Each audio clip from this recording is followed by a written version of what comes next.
I think this first visit with my grandkids has gone perfect. Thank you. Thank you for letting me do this.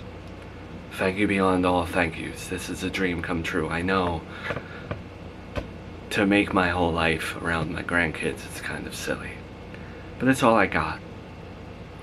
And I appreciate it. I think it went well. I don't know what I was expecting, and I don't mean that in like a bad way or anything like that. I'm happy it went so well. I'm also happy that for your sake, Junior was open to you. Yeah, he was actually warm with me. It was nice. I guess after everything he's been through, he still has a place for me. I guess it's nice for him to see a familiar face. And Charlotte, although she cried a lot, I think she'll come around to me. Yeah, I think so too.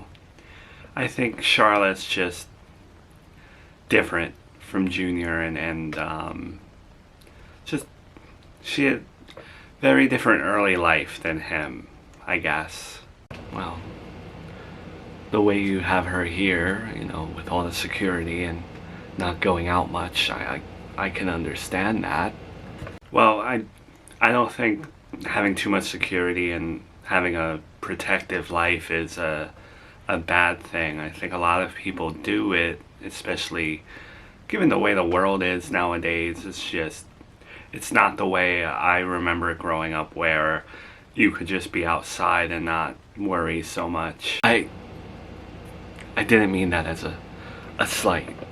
Yeah, no offense taken. I mean, I can admit she does have a more sheltered life than Junior, a more sheltered life than I had. And I don't blame her if she's a little skeptical around people she doesn't see all the time. And the more she sees you, I'm sure she'll open up and you'll get to see the Charlotte that I know. Also, I don't mean this in a negative way, but you were there. You saw it.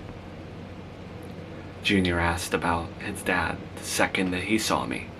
I guess when he sees me, he correlates it back to his father, which that's very smart.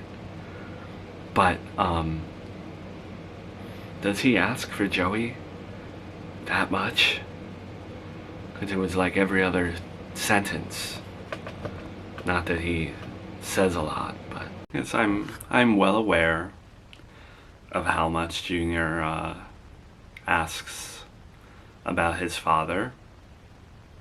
And I don't want you to think that I'm pretending or sweeping it under the rug that it didn't or isn't happening. How does that make you feel, if you don't mind me asking? I know you've had a tumultuous time with his father, needless to say, and now your son's asking for him. Well, I'd be lying if I said that it wasn't difficult, given the nature of how everything's going on, given the nature of where my ex-husband is right now and what led up to it, for sure. But I do know that Joey loves him. And I can't deny that him taking care of him during the time period that he did, although keeping it a secret, seems like he did a good job.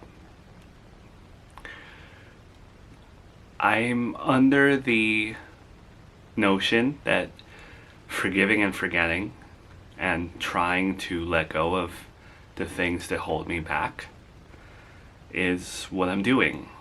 So every time Junior mentions his father, I don't cringe as bad as people may think I do. You even apply that to my son. So hypothetically, he gets his appeal date today, and he appeals tomorrow, and he's out after tomorrow. Would you be willing to let Joey see his children now that you're in this forgiving and forgetting mood?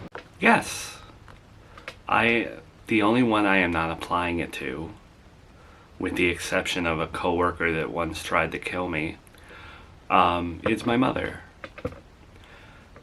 I don't forgive my mother. I don't want to forgive my mother, and that is the one person I am not putting this to.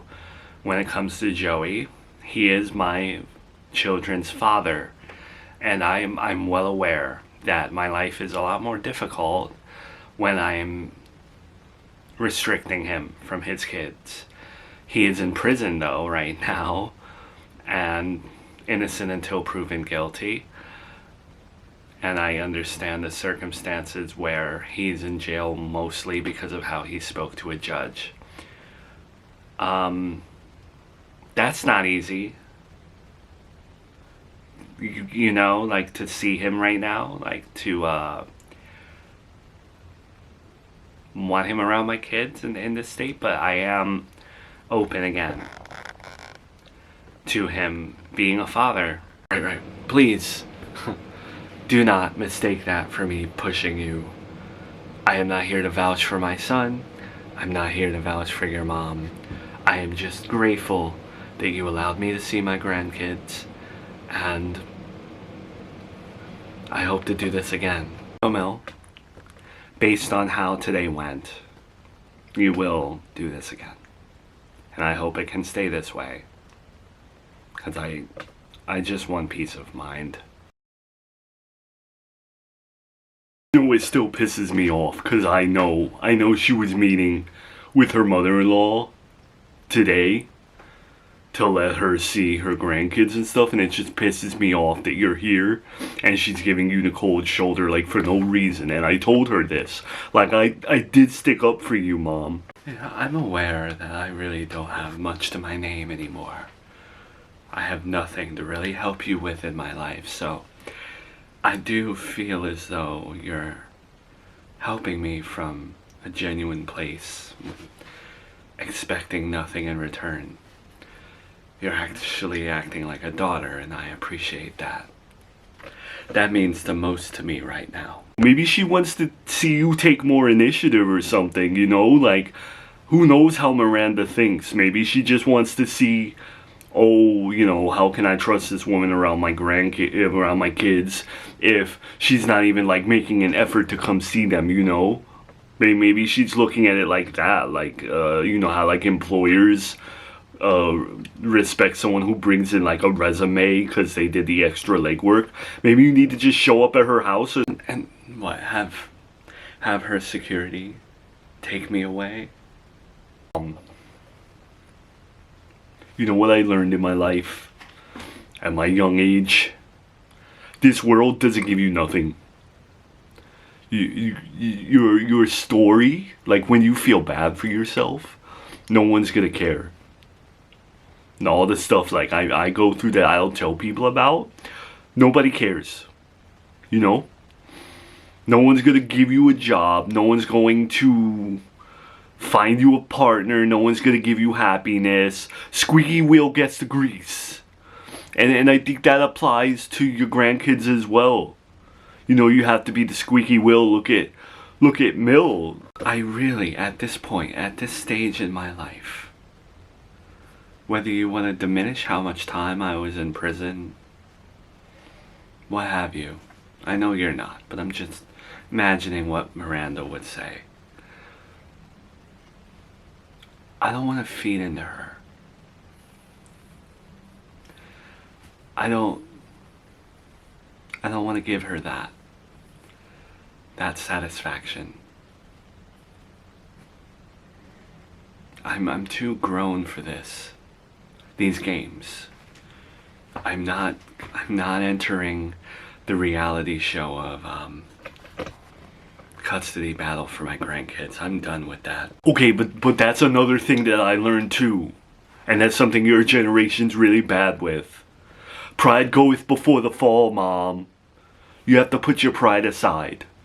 Do you know how many relationships and families nowadays are just, like, fractured because one party is super prideful and doesn't want to, like, apologize or or I was willing to apologize. I was. But how much can I take? Okay, Mom, okay. I don't have answers for you, and I'm like really trying to help you. I don't want it to be one of those situations where you got nothing going on in your life, and you know, Mill went through this last year, right? Now you're going through it. Like, let's not repeat that. Let's nip it in the butt quick. I can't like fight for you, Mom. You go do it. Go like make a case to Miranda. Like, let her know how bad you want to be part of her. Like, not just for the grandkids. You have to like genuinely forgive Miranda for how she's treating you. I get nothing from her, Gina. Nothing. What don't you understand about that? I get nothing out of her. Everyone in his family sucks. Dad, I've come to the conclusion that I guess because of how well it's gone with my mother-in-law, you know, facing the boogeyman, the big bad wolf, instead of creating problems for myself, I don't want to run from Joey. And I don't want to pretend when Junior asks about him that, look, I know I told you, don't pretend like he doesn't exist, and then I myself pretend like he doesn't exist. And I'm sorry for that. So if it makes life easier for you when he asks for Dada, show him pictures, show him videos. However we can mitigate this sadness and this emptiness.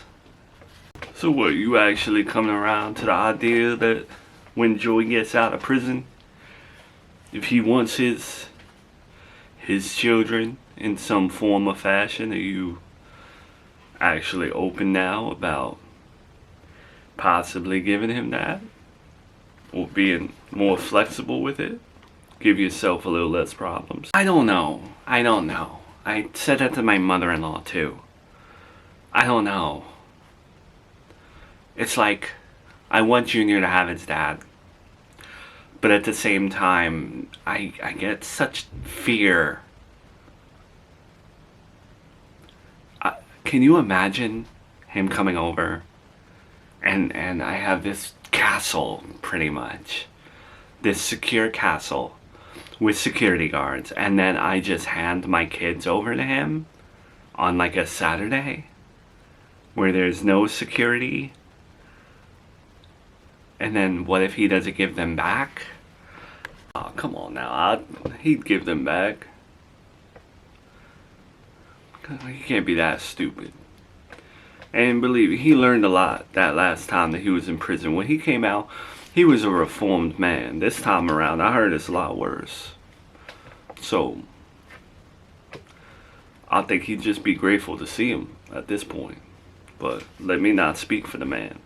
And please, just because I give my opinion again, please don't take it as gospel. Please make your own decision. I'm just giving my 2 cents. I try to see the best in people. There's just something about it that feels so, like, I do feel like, okay, that would be a perfect world. Imagine, hey, okay, go be with your dad Saturday, and they go to some theme park and the movies, normal stuff, and then he brings them back Sunday morning, maybe Sunday evening. Here they are, in one piece, no scratches, well fed, well groomed. See you next weekend. Oh my God, that would be wonderful. But you know, Dad, it just won't be like that. It won't. Doesn't hurt to try. I think there's some truth in the fact that things are working out for you now because you've opened a line of communication and trust with your mother-in-law rather than closing off you know, and baby steps. Like, you don't have to just hand over your kids the first day he gets released. Let Mill, be there. And hell, if you want me to tag along with Joey on his custody weekends, I'll do that too. Whatever puts your mind at ease, whatever makes your life a little bit easier. I guess I would love it to be that way. I get goosebumps just thinking about how it could be fun. But I feel like my life is a show. I feel like I'm not allowed to just have normalcy. Something always happens. But boy, I just wish maybe one day, instead of my life being a drama show, maybe it could be a comedy. Maybe when he drops them off, we're laughing instead of crying. I don't know. I'm just not there yet, Dad. Let's see how Mill does these next couple visits, right? We're getting along right now, and if I get to the point where I feel like, okay, you can have them for a day, then if she's with Joey, I would feel better. And then if that works, maybe I would feel better with Joey having them.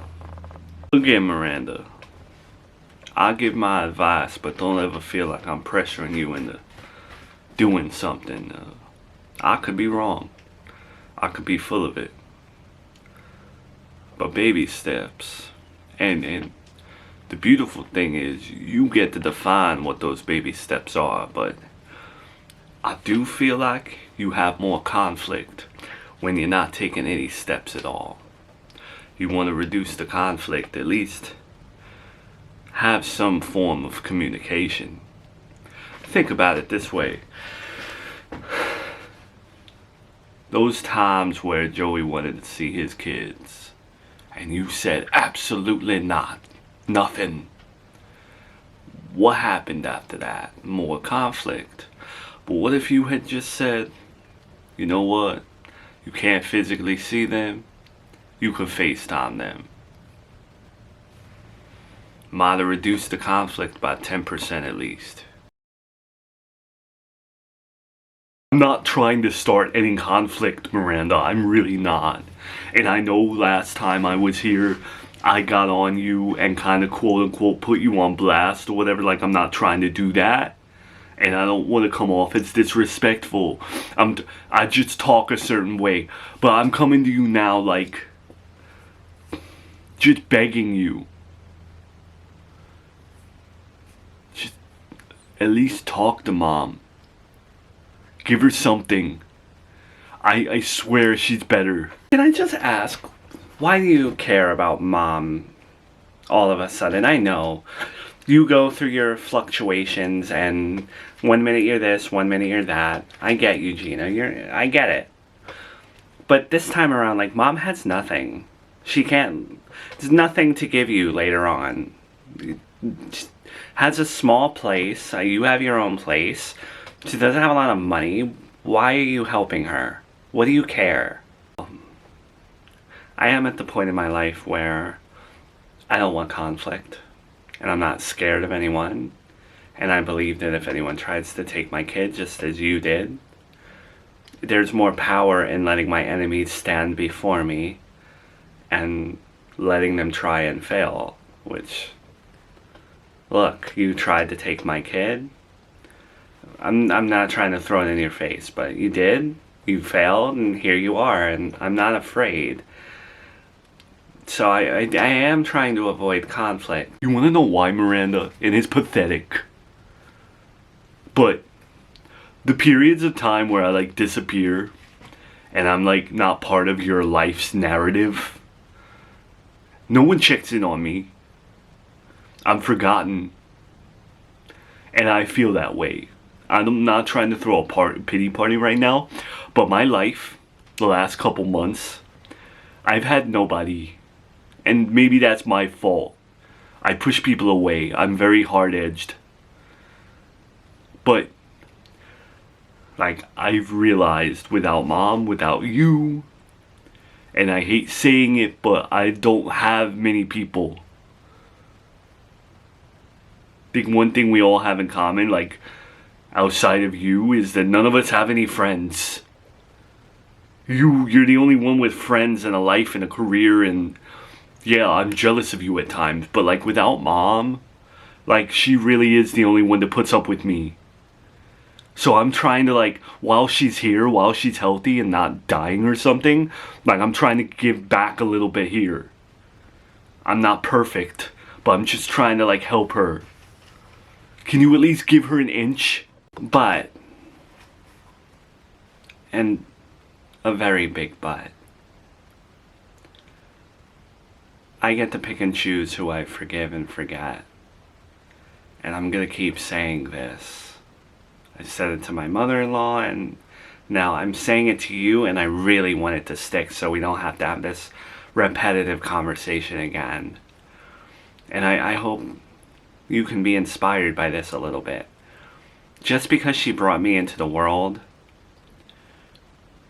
just because she's my mom and has helped me this or that, when you break trust with my kids, I'm not entitled to give you anything. I don't believe in blood is thicker than water. And I, as a full-grown woman, get to choose who I forgive. And whether the whole family, the extended family, doesn't like me for that, and what she can make all the posts that she wants to make, and she can throw her pity party and say that I'm restricting her from her grandkids, it's all true. I am preventing the woman from seeing her grandkids, and I have no shame in that because of what she did to me. And I have forgiven my mother-in-law for all the horrible things she's done, and if you want to critique me for that, go ahead too. Let the extended family say what they want to say about that too. I don't give a rat's ass. I'm still going to live my life. Still going to do what I want to do, just as I have been for the last couple of years. People's feedback has no bearing on my life anymore. Okay, Gina? Does that make sense? Good. Good, me neither. I'm not as young as I used to be 2 years ago. I don't want to always fight. I want to have normalcy and do fun things. I don't want to be walking around like a person of chaos all the time. So good. That's a good step. Does that mean, like, okay, you don't want conflict? Does that mean that you're willing to talk to your mom and actually, like, be a family? Because we're in October, Miranda. Next month is Thanksgiving. Things are rolling up on us quick. And I don't want mom to be alone. You know, I don't want her to be like your mother-in-law last year. Like, I want us to be a family. We can do that. One thing I didn't say just now is that she's not entitled to her grandkids. Just because you're a grandparent doesn't give you an automatic clause that you get them. My mother-in-law knows that now, and she has humbled herself before me. And I'm not giving mom that option though. Sorry. Miranda, you really don't want to piss me off. I will fight for mom. I will do whatever I can legally to help her.